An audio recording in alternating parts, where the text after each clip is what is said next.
for Mr. Johnson for 5 minutes. Thank you, Mr. Chairman. I want to make a couple of comments before I start. Dr. Macfarlane, you made the statement in your testimony several times this morning. You qualified your answers with, "You must understand something." I hope that you understand something and that you have seen the resolve of this committee to hold your agency accountable to the American people and to the laws that have been duly passed by this Congress. We have multiple ways of doing that. It doesn't just involve hearings. So I hope you understand the seriousness with which we are approaching these issues. Dr. Lyons, in your testimony, you said maybe someone on our side has a mechanism for restoring those lost funds. You used the phrase "on your side." We're supposed to be on the same side. It's the side of the American people. And the way this system works is that Congress passes laws and the administration implements the law. Not sidestep the law, not avoid the law, not remake the law, but comply with the law.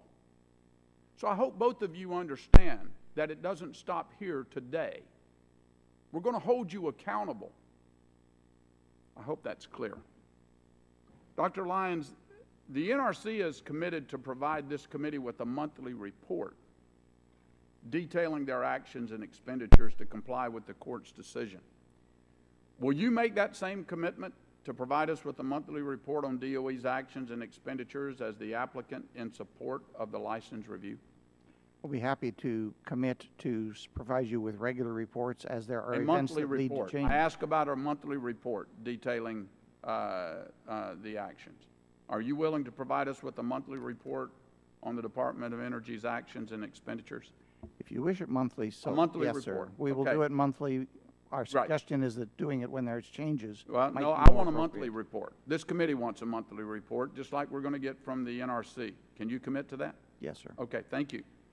Initially, as the applicant, DOE advocated in favor of NRC granting construction authorization for a repository at Yucca Mountain. Later, DOE attempted to withdraw the application in such a way as to prevent the NRC from ever considering the Yucca Mountain in the future. In July, when testifying before this committee, Secretary Moniz was asked if DOE would honor the court decision, and he indicated that DOE would follow the law. So, Dr. Lyons, now that the court has decided and the law is clear, will DOE, as the applicant in this proceeding, once again advocate in favor of NRC granting construction authorization?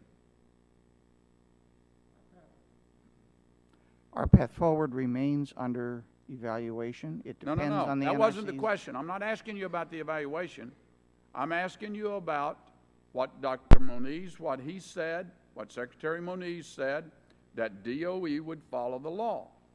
And so now I'm asking you a very simple question.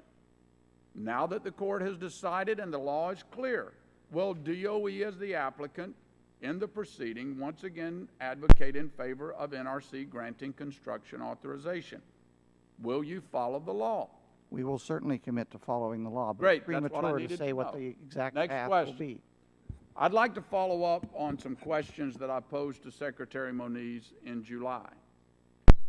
In your July 22nd response to Chairman Shimkus, you noted that DOE's 2014 budget requests money from the Nuclear Waste Fund to support storage and transportation activities for locations other than Yucca Mountain. Dr. Lyons, given the court's order, do you still believe that DOE is authorized to spend Nuclear Waste Fund money for purposes other than Yucca Mountain? My response in that letter very carefully distinguished between generic R&D, which continues to be our focus, which is non-site We're talking transportation activities. Let me repeat the question because it must not have been clear. You requested budget request from the Nuclear Waste Fund to support storage and transportation activities for locations other than Yucca Mountain. Given the court's order, do you still believe that DOE is authorized to spend Nuclear Waste Fund money for purposes other than Yucca Mountain, transportation activities, etc.? Take your note, because I think your guy back there on the back's got the answer for you. I think the answer is you should comply with the law, right? Anything that we are doing on transportation at this point is location neutral. On the specifics of exactly which... If it's providing locations for any place other than Yucca Mountain, it's not location neutral. And that's not the purpose of the Nuclear Waste Fund, Dr. Lyons. So, given the court order, is it still your belief that DOE is authorized to spend Nuclear Waste Fund money for purposes other than Yucca Mountain? Because you and I both know what the law says. Nuclear Waste Fund money will be spent on Titles 1 and 2 of the Nuclear Waste Policy Act. I'll rely on General Counsel as to exactly what falls within that category. Clearly, I'm not going to get a straight answer, Mr. Chairman. The gentleman's I yield back. The gentleman's time's expired, and we can pause, and we're done. So we want to thank the panel for being here. I have to thank you. And it's a tough issue. There's emotions rampant on both sides. We do appreciate you putting up with us, but you'll see us again, I'm sure.